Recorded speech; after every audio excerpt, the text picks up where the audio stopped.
Hi, welcome to அடுப்ப பார்த்தவை. Idli vada pongal bonda bonda bonda.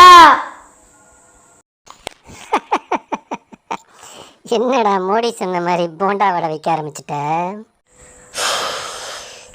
D Cyrus, இது சாதா போண்டாவோ வடையோ இல்லை. இது நம்ம உடம்புக்கும் மூளைக்கும் சத்தையும் புத்துணர்ச்சியும் தர வல்லார போண்டா. வல்லாரை போண்டாவா? கசப்பா இருக்காதா அது? சீச்சி, கசக்கவே கசக்காது. எங்க அம்மா செய்கிற மெத்தடில் செஞ்சு பாருங்க, சாப்பிட்டுக்கிட்டே இருப்பீங்க. ஓ சூப்பர். எப்படி நீ சாப்பிட்றத காட்டிட்டு தான் விடுவ. Come on start.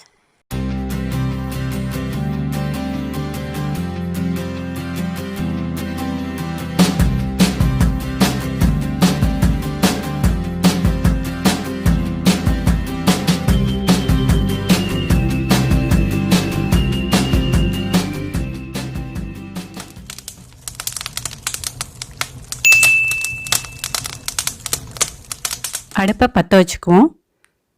வாணலில் தேவையான அளவு எண்ணெய் ஊற்றி வச்சுக்கிங்க. எண்ணெய் சூடாகட்டும். எண்ணெய் சூடாகிட்டுருக்கிறதுக்குள்ளார போண்டா மாவை நம்ம ரெடி பண்ணி வச்சுக்குவோம். ஒரு பவுல் எடுத்துக்குங்க. பவுலில் நீல வாக்கில் கட் பண்ண பெரிய வெங்காயம் 2 கப், அதை பவுலில் போட்டுக்குங்க. இப்போது இந்த வெங்காயத்தை ஒன்றோட ஒன்று நல்லா இதாகிற மாதிரி க்ரஷ் பண்ணி பிசைஞ்சிக்கிங்க, கசக்கி பிசைஞ்சிக்கிங்க.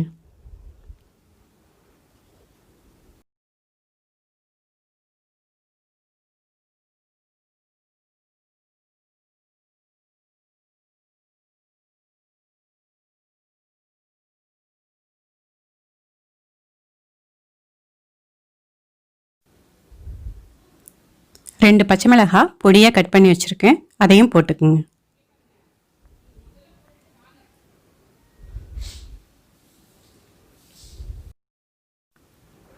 ரெண்டு கப் பெரிய வெங்காயத்துக்கு 1 கப் வல்லாரைக்கீரை எடுத்துக்கிறோம். அதை நல்லா நைஸாக கட் பண்ணி வச்சுருக்கிறேன், அதையும் இதோட மிக்ஸ் பண்ணிக்கிங்க.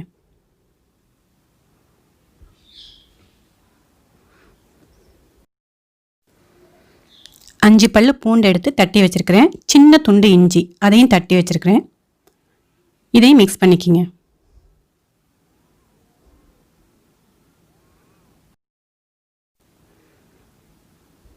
தேவையான அளவு உப்பு போட்டுக்குங்க.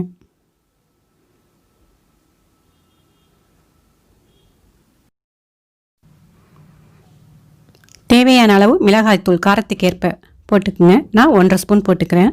வீட்டில் அரைச்சி வச்சுருக்கிற குழம்பு மிளகாய்த்தூள் தான் போட்டிருக்கேன். இப்போ இது எல்லாத்தையும் நல்லா மிக்ஸ் பண்ணிக்கிங்க.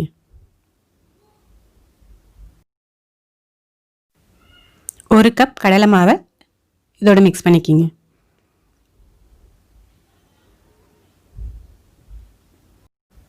ஒரு கப் கடலை மாவுனா 1/2 கப் அரிசி மாவு எடுத்துங்க. அதை விட கொஞ்சம் குறைச்சி போட்டுவிட்டால் கூட நல்லாயிருக்கும். நம்ம எண்ணெய் சூடு பண்ணதுலேருந்து ஒரு சின்ன குழிக்கரண்டி எண்ணெயை இதில் ஊற்றிக்கிங்க. நம்மளுடைய போண்டா நல்லா முறுமுறுன்னு இருக்கும். இப்போது இதை எல்லாத்தையும் நல்லா மிக்ஸ் பண்ணிக்கிங்க. அதுக்கேற்ற மாதிரி தண்ணி நம்ம அப்புறமா ஊற்றிக்கலாம். இதை சாஃப்டாக பிசைஞ்சிக்கிங்க. ரொம்ப அழுத்தி பிசையக்கூடாது. லைட்டாக தண்ணி தெளிச்சிட்டு ஓரளவுக்கு திக்காக பிசைஞ்சிக்கணும். அழுத்தி பிசையக்கூடாது. நம்ம சாஃப்டாக பிசைஞ்ச இந்த மாவையும் சாஃப்டாகவே உருட்டிக்கணும். ரொம்ப அழுத்தி உருட்டக்கூடாது. பாருங்கள், இந்த மாதிரி உருட்டிக்கணும்.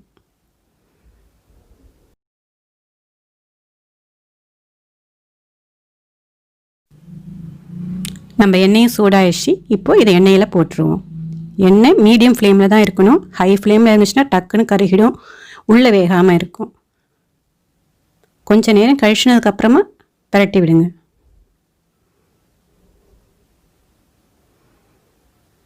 பாருங்கள், இந்த மாதிரி உருட்டிக்கணும். எல்லா பக்கமும் ப்ரௌன் கலர் வந்ததுக்கப்புறமா எடுத்துடுவோம். இதை ஒரு பிளேட்டுக்கு ட்ரான்ஸ்ஃபர் பண்ணிக்கலாம்.